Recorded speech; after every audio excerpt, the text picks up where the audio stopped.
Hi guys, I'm back with another video. Today I was going to go over everything that happened with this use it or lose it perfume tray that I had for the month of December. It was kind of challenging actually and very informative. I definitely learned a lot. So I'm going to go over a little bit of the things that happened with this tray, and then at the end I will let you guys know the ones that I decluttered, and spoiler alert, it's about half. First of all, I found myself very hesitant to reach for the perfumes on this tray. These are all ones that I just sort of in the back of my mind hadn't really been reaching for. Not on purpose, but also I definitely wasn't aware enough of why they kept getting put on the back burner. I've been learning how there's so much subconscious things about all of this collecting and just like the things that you reach for, whether consciously or subconsciously, because there's a lot that's happening subconsciously. Anytime, for example, that you wear a perfume and there's the tiniest thing in there that bothers you, you're going to be a little bit hesitant to wear it. Or if the packaging is kind of finicky, or if the bottle leaks, you're going to subconsciously just avoid that. And even though you may not be fully aware, it's definitely going to affect how much you wear it or how easy it is to reach for. So that's what I learned when it comes to these fragrances. They were ones that unfortunately I wasn't that excited to reach for the most part, and this was my monthly tray, plus I just threw in a few other ones that were easy reaches, because I guess none of these are technically easy reaches for me. And maybe for the month of January I'll do some wintry, harder to reach for perfumes, just to do the same thing but not as challenging. I'm just gonna add a couple in there because, like I said, this was kind of challenging to have almost a full tray of these kind of perfumes. I didn't find myself excited enough to reach for them. But anyways, it was very telling, very informative, and I was able to gain a lot of mental data that I can use in the future. So for example, Sugarful and Spice, I love this. There's something almost intoxicating and delicious in there. And then there is just a touch of an aroma chemical that I really don't like. And that touch of aroma chemical, it makes me hesitant to reach for it. Although I love it. Like, I love this perfume. I really wish that I could find a Spice perfume. Literally a perfume that smells exactly like this, minus that aroma chemical. So I did give Femme by Usher a wear, and this is one that I love the smell, I love the scent. However, my nose has become a little bit of a snob, and the patchouli in here is a bit too screechy and almost like nail polish remover to me. But when I first get those whiffs, like when you first spray it, I literally get like a beautiful, almost like Chanel type of perfume. It smells kind of fancy and elegant, very classy, and yet the patchouli just leans the tiniest bit towards acetone, and I don't think that other people would pick up on that. I think it's me. It's definitely a me problem. So unfortunately, I'm gonna let this one go, and I'm still gonna stick with that. I love the scent of this. I love it. It's a beautiful, cheapy scent that to me smells elevated and expensive, but if you have a very finicky nose like me, you might have an issue with the patchouli, the type of patchouli. And you know what? It's not just like these cheapy ones that have the same type of patchouli. To me, all of the Jimmy Choo patchoulis, the ones in the little dimple bottle, they all give me the same thing. So if you don't mind those at all, then you definitely wouldn't mind it in here. This is, like I said, a nice fragrance, just unfortunately not for me because I'm very picky. And this is gonna be my year of picky. 2024, I'm gonna be the pickiest biatch on the block because I'm gonna be like that. I have to have high standards because there's so much perfumes in my collection and there's so much I want to declutter, so I'm gonna have high standards, and sometimes I'm gonna make excuses and not declutter. Like, I'm gonna just do me. 2024, I'm not gonna hold back. So anyways, I'm letting go of Femme by Usher. I don't know why I needed to give you a whole speech about that. Okay, so next is Chaba Maison de Parfum Light de Biscuit, which is cookie milk or milk of cookies. And I really like this, but I don't love it. It almost just smells like a slightly powdery, milky chocolate, but it's mostly a chocolate. So I kept thinking like, okay, where is the cookie? I wasn't really getting as much cookie or as much milk as I wanted to. I was getting more chocolate. Now, once I realized that that's mostly what I was getting, if I compare it to my other chocolate perfumes, it's not my favorite chocolate perfume. It's nice, it's decent, I like it as a chocolate perfume.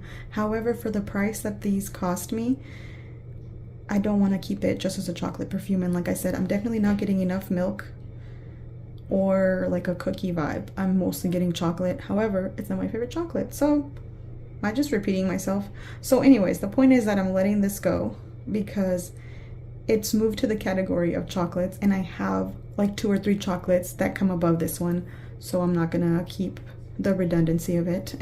Next is Carolina Herrera's Good Girl Supreme, and this is a nice perfume. I thought it was very nice. There's just a touch of like an aroma chemical Good Girl regular DNA in here, and I mean just a touch, and I kept going back and forth because I like the parts that I like are like a nice powdery feminine perfume, and then I would get that little touch of where it just smelled so perfumey. It smells like a generic feminine perfume, almost like if you were to walk into a perfume store and all of the notes kind of together, but a little bit more powdery. And I kept going back and forth because I love some parts and I don't love other parts. And then I realized, why am I going back and forth on a perfume? Because if I'm going back and forth on it, that alone is enough information to let me know that I don't love it, so I don't need to keep it. So this one's gonna go as well. I do love the bottle, but I'm not gonna keep it for a bottle. It's cute, but that's it. Next is Victoria's Secret Bombshell Passion. I used to hunt this down when I first wanted it because I was looking for a good price, but it smells amazing, almost intoxicating to me. I love it, but I have just become so sensitive to aroma chemicals, and there's aroma chemicals in here, and I wore it and it was just sharp and screechy, and I hate that because I definitely didn't get enough wear out of it when I loved it, and it's so disappointing that I almost can't enjoy it anymore. I'm very disappointed. This perfume it's kind of like the epitome of that situation that's happening to me where I don't love the same perfumes I used to love, and it's heartbreaking because I want to love this so bad because I love the smell of this. I find it almost intoxicating. Like if you love berries and don't have an issue with aroma chemicals, this smells like intoxicating, juicy, sexy berries. This is the epitome of berry perfumes. Honestly, it's one of my all-time favorite. It was, and now I can't even wear it. I can't enjoy it when I wear it. So unfortunately, this one's also gonna go. Next that's going is YSL's Manifesto. This is a scent that I like, I enjoy, but I do not identify with in any way. It doesn't smell like me. It smells like a slightly vintage powdery vanilla. It smells mature, and I don't mean that in a bad way. It smells grown, you know, like a grown-up, nice, simple vanilla. But it just doesn't have this umph thing. It doesn't have either a gourmand note to it, or it doesn't have like any spice or any strong enough note that draws me to it. It's just simple and it's nice, but I definitely don't feel connected to it, or I don't feel my best when I'm wearing it, like the way I do with some of my other favorites. So I'm gonna get rid of this little decant of YSL's Manifesto because I do think somebody else would like to have this. So as I was saying, I'm letting go of YSL's Manifesto, the EDP. Lovely, but not for me. That rhymes. So the rest of these, I'm not letting go of. This one, Prada Paradox. It's one of the only few florals that I have. This perfume is kind of Paradox for me because it has like 5 notes that I absolutely hate. I think it has literally top, middle, and base notes. It all has things I hate. I don't like pear in perfumes. I don't like white musk. I don't like jasmine, or literally most of the stuff that's in here I don't like. Somehow I like it. It smells powdery, like a powdery, elegant, sophisticated, sweet floral, and I love it. So this is staying. This isn't like an easy reach every day for me. This is definitely a dress up one that I hope to get more wear out of in the following couple of years, but definitely this one is staying.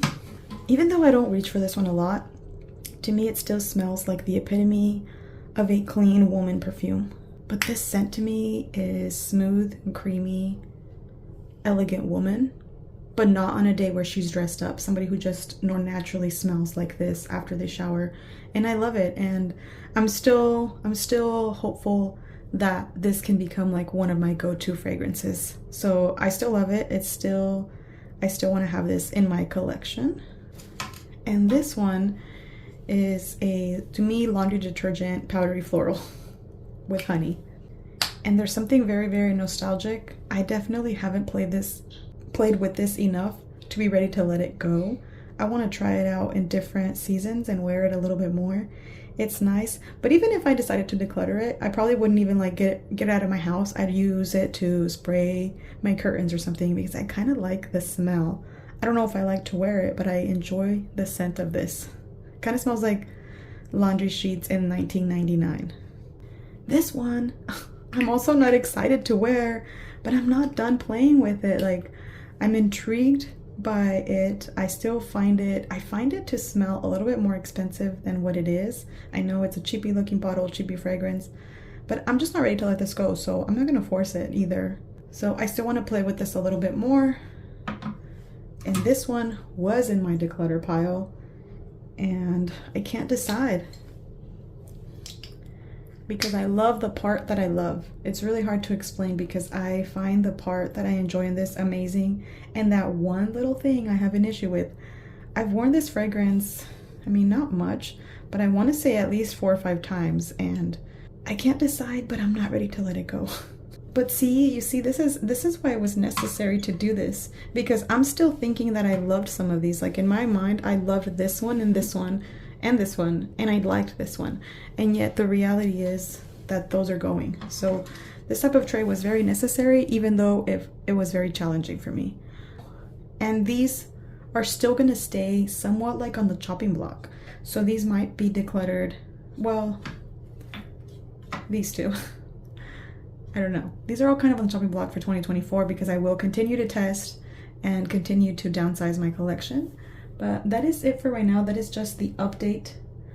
I will be doing something similar maybe for January, but I really wanted to give you guys an update because a lot of people seem to be kind of invested. So thank you guys for being interested in this weird perfume journey I'm on. So I'll see you guys in my next video. Take care. I'll talk to you guys soon. Bye.